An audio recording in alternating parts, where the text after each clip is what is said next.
In 1884, 13 European nations gathered in Berlin and divided an entire continent among themselves, without inviting a single African to the table. They called it the Berlin Conference. History calls it diplomacy. What it actually was, by any honest measure, was the largest coordinated theft in human history. And the wealth extracted from Africa during the century that followed quite literally built the modern Western world. Before European colonization, Africa was home to some of the most sophisticated civilizations on Earth. The University of Timbuktu in Mali held 700,000 manuscripts and trained scholars in astronomy, medicine, law, and mathematics.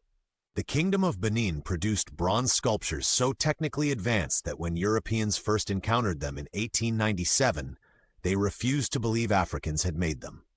Great Zimbabwe was a stone city of extraordinary architectural precision, built without mortar, without metal tools.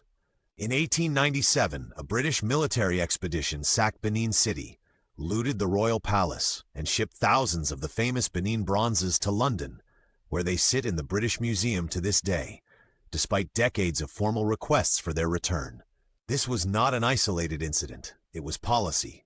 Every major European colonial power systematically extracted art, gold, diamonds, rubber, ivory, and human labor from Africa, and wrote academic frameworks to justify it as civilization. King Leopold II of Belgium, never setting foot in Africa, personally owned the Congo as a private estate. His extraction regime killed between 10 and 15 million Congolese people. Hands were cut from workers who failed rubber quotas as proof of punishment. When the atrocities became too visible to ignore, international pressure forced Belgium to take formal control. Leopold kept his fortune. No one stood trial.